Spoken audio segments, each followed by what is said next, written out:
optimal pathway announced by President Biden yesterday. This is a trilateral commitments-based phase plan for Australia to acquire conventionally armed nuclear-powered submarines. Please note Dr. Carlin will have time for a few questions afterwards and then must depart. I'd ask that you please limit your questions to AUKUS, given that's her focus here today. And then after a brief pause, I'll stick around to provide some non-AUKUS updates and answer questions as well. So thank you for your assistance on this. Dr. Carlin, over to you, ma'am. All right, thanks so much. Good afternoon. It's great to see you all. Yesterday, you heard from President Biden, Prime Minister Albanese, and Prime Minister Sunak on the agreement for Australia to acquire a conventionally armed nuclear-powered submarine capability through the Australia, United Kingdom, United States Enhanced Security Partnership, or AUKUS. Yesterday concluded our 18-month thorough and expert-led consultation period to identify the optimal pathway for Australia to acquire this capability while setting the highest nuclear non-proliferation standard. This plan will deliver on that commitment and lift all three nations' submarine industrial bases and undersea capabilities, enhancing deterrence and promoting stability in the Indo-Pacific. For the last 7 decades, our three countries have stood shoulder to shoulder, along with our allies and partners, to help sustain peace and stability in the Indo-Pacific. The optimal pathway will sustain that in the decisive decades ahead. As the National Security Strategy and National Defense Strategy describe, the United States must pursue a free, open, and secure world to protect our national interests and those of our allies and our partners. AUKUS advances this goal by building our military capabilities and those of 2 of our very closest allies, enabling closer military planning and cooperation. It is a generational opportunity to enhance the national security of all 3 nations. As the President shared in his remarks yesterday, the optimal pathway will deliver deterrence across several phases. Under the first phase of the optimal pathway, the United States and the United Kingdom will immediately increase port visits of conventionally armed nuclear-powered submarines in Australia, and then, as early as 2027, will begin rotating through Australia under Submarine Rotational Force West. This deployment will ensure Australian personnel can continue familiarizing themselves with how these vessels operate, how they are properly maintained, and how we can continue safely operating together. The increased presence of U.S. submarines will buttress regional stability and support the safe development of Australian stewardship of its own sovereign, conventionally armed, nuclear-powered submarine enterprise. In the next phase, the United States intends to sell 3 Virginia-class submarines to Australia in the 2030s, with the potential to sell up to 2 more if needed.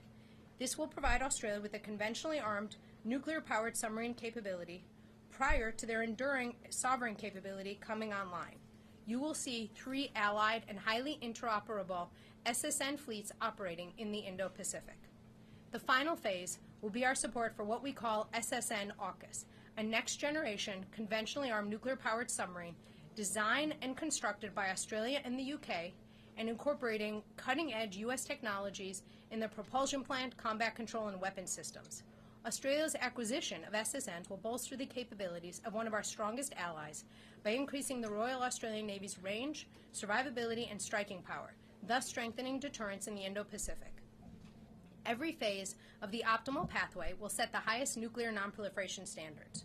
Moreover, AUKUS will diversify U.S. posture in the Indo-Pacific, offering new locations from which U.S. forces can operate. And AUKUS will strengthen U.S. and allied submarine industrial capacity, which is key to modernizing, innovating, and maintaining our military and economic competitive edge today and in the future. 3 highly capable allied and interoperable submarine forces will strengthen U.S. national security and buttress stability in the Indo-Pacific for decades to come. We are also working to modernize our information sharing and export control systems, which is necessary for the effective implementation of AUKUS. As the National Defense Strategy outlines, the capacity to share information with key allies and partners is of critical importance to how the United States deters aggression and succeeds in contingencies. We will work closely with the U.S. government, including the Congress, of course, and the United Kingdom and Australia, to identify obstacles to information sharing and to develop innovative, rapid, and scalable solutions to deliver on the President's vision for this historic partnership. And with that, I'd be delighted to take your questions. Thank you very much, ma'am. All right, go to the audience for questions. Yes, sir. Can I ask, have you had any direct communications with other militaries airing concerns or issues about the AUKUS deal, and if so, what have they been? And also, just on the selection of the Virginia-class submarines that you will eventually sell to Australia, what's the criteria for which submarines you select and how and when you deliver them? I want to make sure I understand the first part of your questions. When you've talked about communications with militaries, are you citing specific allies, partners? Anyone at all, from China to ASEAN countries, any other foreign military. Great. We have had a number of conversations with our allies and our partners in civilian channels and military channels, of course, throughout the consultative period and then, of course, in the run-up to yesterday's announcement, and have heard a substantial amount of enthusiasm from them for this historic, game-changing partnership. Regarding engagements with the People's Republic of China, the State Department did do that, and I would refer you to them for the substance of that dialogue. I would, of course, highlight what you've heard often from Secretary Austin, which is that open communication between our two countries is important for risk management and for understanding what one another is thinking. And then on your second question regarding Virginia, why we chose that, we looked at a wide number of options. It has been a robust and very busy 18 months of consultations and trying to look at wide variety of options. In terms of which submarine specifically will go, that will go to rotate for submarine rotational forces west. That's really going to be figured out through our normal military processes of such efforts.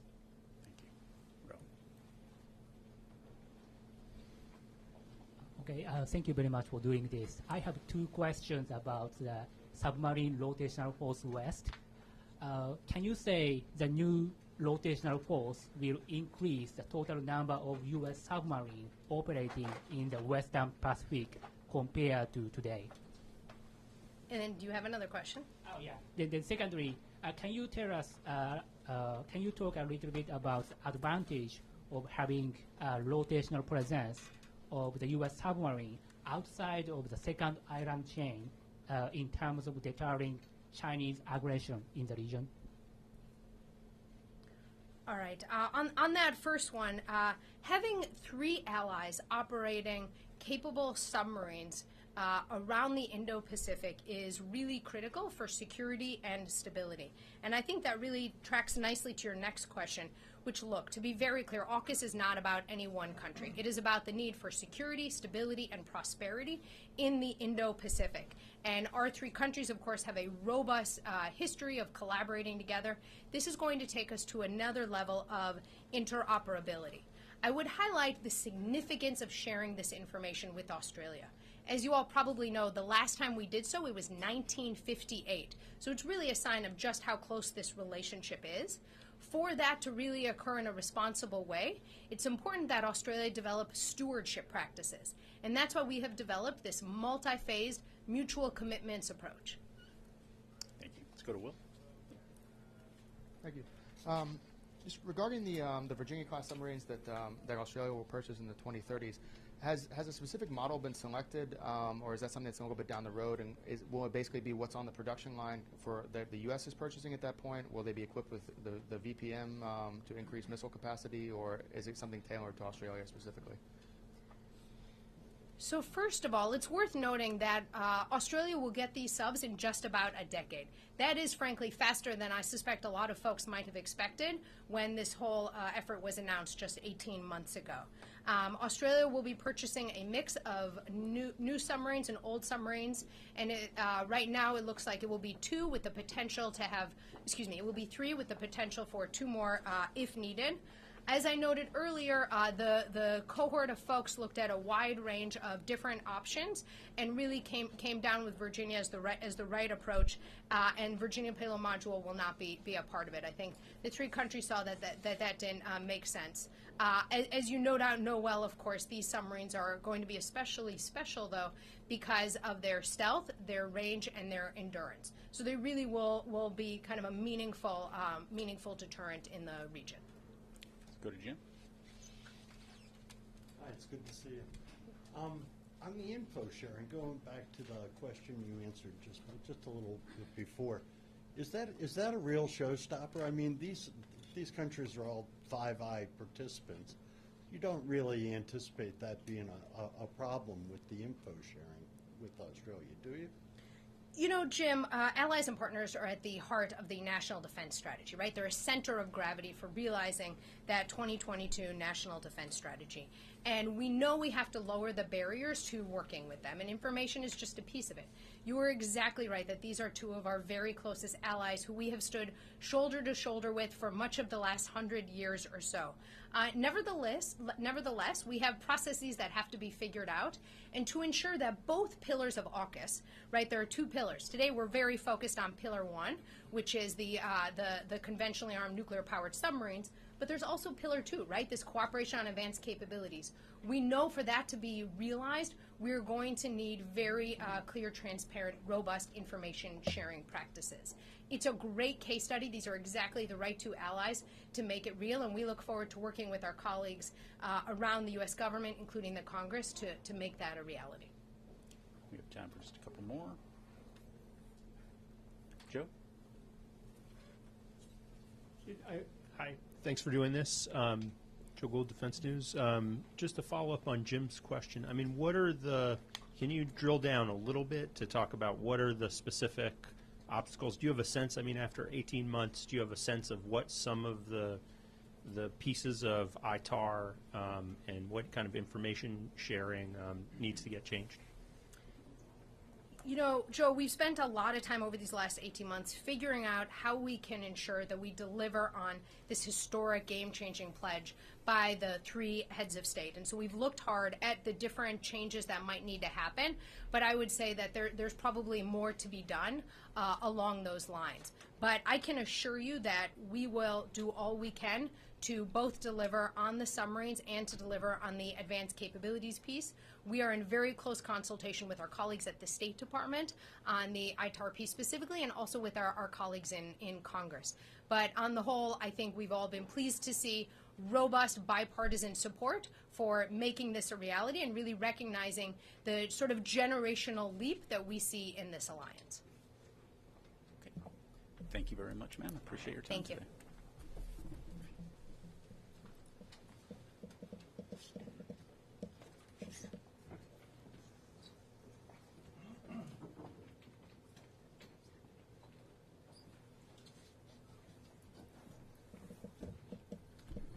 Thank you all very much.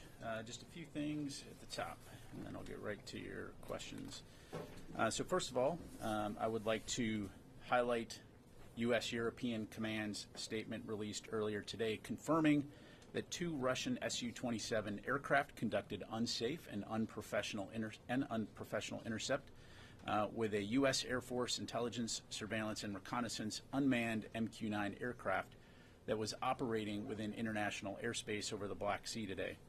To recap, at approximately 7:03 a.m. Central European Time, one of the Russian Su-27 aircraft struck the propeller of the MQ-9, causing U.S. forces to have to bring the MQ-9 down in international waters. Several times before the collision, the Su-27s dumped fuel on and flew in front of the MQ-9 in a reckless and unprofessional manner. This incident demonstrates a lack of competence in addition to being unsafe and unprofessional. U.S. Air Forces in Europe, Air Forces Africa routinely fly aircraft throughout Europe over sovereign territory and throughout international airspace in coordination with applicable host nation and international laws.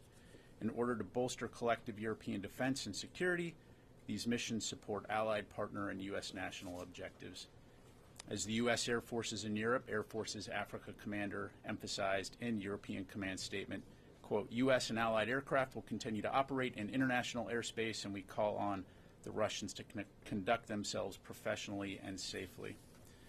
In separate news, Secretary Austin concluded a successful visit to the Middle East region last week, where he met with leaders in Jordan, Iraq, Egypt, and Israel. The week-long trip served to deepen defense partnerships and enable the exchange of views on shared regional and global security challenges. Specific topics of discussion included ongoing coalition-led defeat ISIS operations in Iraq and Syria, the concerning range of threats posed by Iran, including its destabilizing regional activities and provision of unmanned aerial systems to Russia for use in their unprovoked war against Ukraine, and implementing commitments made by Israeli and Palestinian senior officials in Aqaba, Jordan, and the importance of de-escalating violence and restoring calm in the West Bank.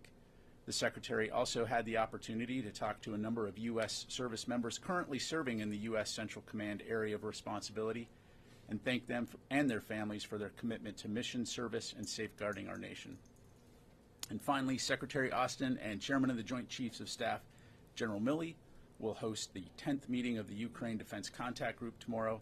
The meeting will be hosted virtually here in the Pentagon and will allow for the Secretary, the Chairman, and senior defense leaders from around the world to discuss ongoing efforts to provide Ukraine with the means and resources it needs to defend itself from Russian aggression. Additional information on tomorrow's meeting will be forthcoming. And with that, I will take your questions. We'll start with the Reuters. Phil. Has the Secretary or anyone else in the U.S. military reached out to his Russian counterpart or anyone else's counterparts from Russia? And regarding the MQ-9, what can you detail a little bit more what its mission was and where it was being piloted from? Yeah, sure. So in terms of Secretary Austin talking to his counterpart, not at this time. To my knowledge, DoD officials have not spoken specifically to Russian authorities on this particular incident. I do know that the State Department is raising our concerns about the incident directly with the Russian government, so I'd refer you to them for details on that. In terms of the mission of the MQ-9, as I mentioned, it's an ISR platform. These aircraft have been flying over the Black Sea region for some time, to include before the current conflict started. It is an important and busy international waterway, and so it is not an uncommon mission for us to be flying in international airspace. So what kind of precautions are you taking going forward? Are you going to have armed company aircraft and when was this aircraft armed? So I'm not going to get into the specific profile of this particular aircraft. As you know, the MQ-9 does have the ability to be armed. It was, again, conducting an ISR mission in international airspace, something that we've been doing for some time. In terms of the types of techniques, and procedures that we take to protect our aircraft, I'm not going to get into the specifics. I think the key point here is that while intercepts in and of themselves are not that uncommon, the fact that this type of behavior from these Russian pilots, that is uncommon and unfortunate and unsafe. And so, again, would echo General Hecker's call on the Russians to continue to fly safely. Thank you. Liz? Was this collision itself an accident on Russia's behalf, and is the U.S. responding as such? We are continuing to assess exactly what happened, but I think based on the actions of the Russian pilots, it's clear that it was unsafe, unprofessional, and I think the actions speak for themselves. What we saw, again, were fighter aircraft dumping fuel in front of this UAV and then getting so close to the aircraft that it actually damaged the propeller on the MQ-9. We assess that it likely caused some damage to the Russian aircraft as well. To our knowledge, we know that the Russian aircraft did land. I'm not going to go into where they landed. But again, it's just demonstrative of very unprofessional, unsafe airmanship on the part of these pilots. Thank you. One more question, sorry. Will the U.S. try to recover this drone? So I don't have anything right now to provide in terms of recovery operations. If we have any updates to provide, we'll be sure to do that. Thanks. David. Is there video of the incident? Are you going to release the video?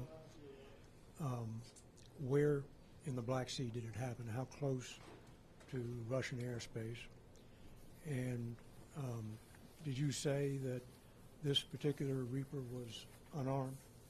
Again, I didn't say whether it was or was not. I'm not going to get into the particular mission profile of this aircraft. It was conducting an ISR mission. In terms of the specifics, David, I'm not going to, at this point, be able to get more specific other than the Black Sea region in international airspace, well clear of any type of, it was international airspace. And then, I'm sorry, the other part of your question? The video. Yes, so we are going through the declassification process now, and we'll keep you updated on that front in terms of imagery associated with this incident. Travis. I'm laser focused on your question. That is just a very quick one.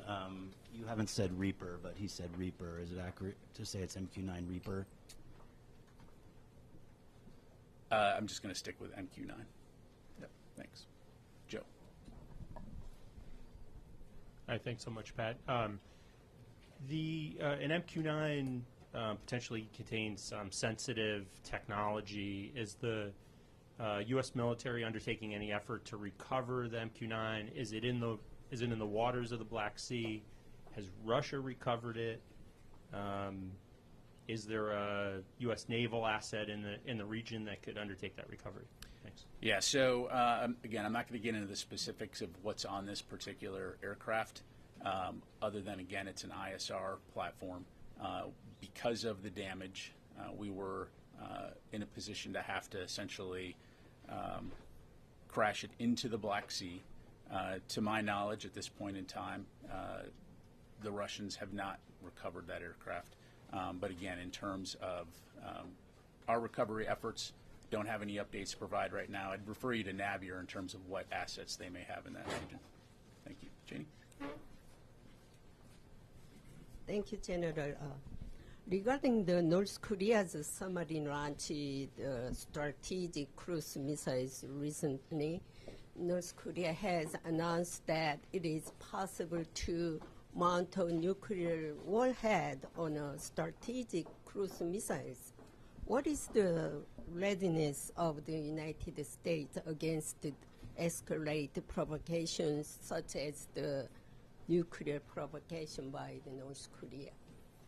Let me just make sure I understand. What's the readiness of the U.S. to respond to a nuclear provocation by North Korea? Well, I think we've been very clear that were North Korea to employ a nuclear weapon, it would be the end of the North Korean regime. But again, our focus continues to be on working very closely with our allies and our partners in the region to deter aggression, to preserve security and stability in the region, and that will continue to be our focus. We go to Carla. Just a real quick clarification. What did the fighter jet, what did he strike the MQ-9 with? Was it the wing? Was it the tail? I can't tell you specifically what portion of the aircraft, but it's the fact that it essentially ran into the MQ-9. Okay, thank you. And then just separately on Ukraine, there's reports out there from the battlefield that the Ukrainians are running out of munitions. They're having shortages. Is that a concern for the Pentagon, and what's the Pentagon doing to alleviate that problem? Yeah, so as we've been doing since the beginning of this campaign, we're continuing to do everything that we can to ensure that we're meeting Ukraine's needs, whether it's ammunition, whether it's air defense, armor. You've heard us talk extensively about that. Tomorrow's discussion, of course, will be another opportunity to bring the international community together to focus on Ukraine's most urgent needs, to include ammunition. And so, again, that will continue to be our focus, and you've heard Secretary Austin and others say that we're committed to making sure that they have what they need to be successful. Is there an assessment on why they're running out of ammunition? Thanks. Is there an assessment that the Pentagon has on why they're running out of ammunition? Is it because they're just expending it too fast? Is it not making it to the battlefield in time? What's your assessment? Yeah, really, so I'd have to refer you to the Ukrainians to talk about their specific efforts to supply their individual units. Again, we're working very closely with them and our international partners to get them what they need. And I think it's also important to kind of take a step back and look at the progress that has been made while recognizing the fact that there still is a tough fight ahead, particularly as we go into the spring and summer. And so our focus, again, is going to be working with national armaments directors, with the Ukrainians to get them the ammunition they need and get that to the frontline units as quickly as possible. Let me go back over to this side of the room. Yes, sir. Thank you. Can you guide us through the timeline of the MQ-9 intercept? We have that the aircraft was struck at 7:03 Eastern time, but how long were the Sukhois with the aircraft beforehand? And were there any radio calls between radio communications either from the Russians or from the United States? Yeah, so on the latter part of your question, no, none that I'm aware of. And I would ask that you go back and confirm this with UCOM, but based on the information I have here, it seems like approximately 30 to 40 minutes they were flying in the vicinity of this MQ-9. and then at 7:03 is when the 7:03 a.m. Central European Time is when they collided, causing it to crash. So, Qasim. The U.S. forces has had to bring down the aircraft. Does that mean that United States piloted it to the crash site, or Yes. was it struck by a missile? Yeah, we brought it down. Okay. Yep. And then also, is there any U.S. naval assets currently in Black Sea? Again, I'd have to refer you to Navier for any details on particular assets in the region. Thank you. Laura? Can you talk a little bit more about the damage to the MQ-9? Was it unflyable, and that's why you had to bring it down? And then can you say a little bit more about how often this kind of thing happens in over the Black Sea, that Russian aircraft harass U.S. drones and other aircraft? Yeah, so I don't have any statistics in front of me in terms of intercepts, but again, as I highlighted, the fact that intercepts of aircraft are not uncommon in and of themselves. It's not obviously a daily occurrence. The vast majority of those intercepts are what we would consider safe and professional, just wanting to see what's there, right? You're flying alongside it to be able to see what's there. In this particular case, though, again, they collided with the aircraft, damaging the propeller, and essentially putting in a situation where it was unflyable and uncontrollable, so we brought it down. Thank you. Time for a few more. We'll go here and then to the body.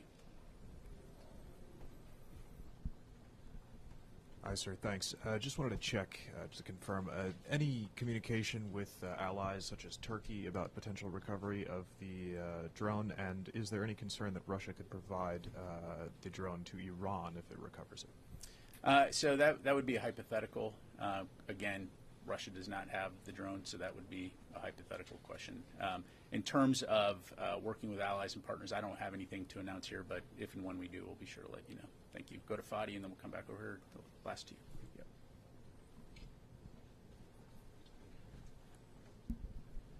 Thank you, General. So I know you don't want to share lots of information, especially intelligence information, but are you able to say whether the MQ-9 was flying near Ukraine or near the Crimea Peninsula? And then I believe you said, if I heard right, that the Russians did not recover the drone. However, have you seen any effort by the Russian Navy to try to recover the drone? Thank you. Yeah, so on your latter question there, Fadi, I'm not going to get into that.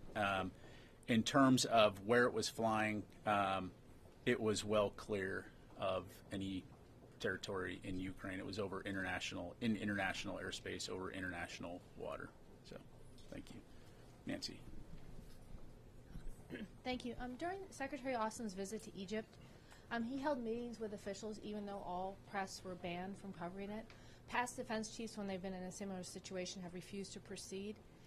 Given that the Biden administration has said that one of its key pillars in terms of foreign policy is that when presented with a choice between autocrats and democracies, that it stands with democracies, can you help us understand why the Secretary decided to proceed with those trips given the ban, and should we expect that going forward? Thank you. Thank you. So our relationship with Egypt is obviously a very important strategic partnership. The Secretary did appreciate the opportunity to meet with his counterparts and talk about that. I will tell you, when it came to the press coverage of that portion, having looked further into it, the Egyptians lived up to what they had agreed upon. Some of the lessons learned out of that was in terms of making sure that we were on the same sheet when it came to understanding press access, and so we will continue to work that. I'm sorry, could you clarify, the U.S. had agreed beforehand that there would be a ban of journalists? We did not agree to a ban on journalists. We agreed to have official photographers. We did have one reporter come into one of the sessions, but then a portion that was going to be open to the press was subsequently not held, and therefore there was not an opportunity to cover that. But again, sometimes these meetings are very small. Sometimes there's not the opportunity for media to come in. But again, it's something that we've noted, and we'll continue to work closely with governments as we visit to ensure that there's press access. Thank you. Sir. Just regarding the budget, for the last few years, the services have pursued a divest to invest strategy, and Congress hasn't necessarily bought into that. This year, the Air Force is looking to retire more than 300 aircraft, double the amount last year. Again, Congress last year didn't give that full amount. Is there a sense that things have changed on the Hill, that there's a willingness to approve greater divestment, or is this now becoming kind of a cat and mouse game of shoot with a higher number knowing you're going to get less to try to get to where you want to be? Well, when it comes to the Air Force budget specifically, I, of course, would refer you to them to talk in specifics, and I don't want to answer for Congress. What I will say is, having observed this process, I do think, like anything, there's a continuing dialogue in terms of what the services require to meet their mission requirements, and working closely with Congress and with the Department of Defense to identify what those offsets might be in order to ensure that we can modernize throughout all the services. And so I think in a lot of ways, as that communication has increased, you're seeing some of the fruits of that labor. But again, I'd refer you to the Air Force for specifics on their budget. Okay, thank you very much, everybody. Appreciate it.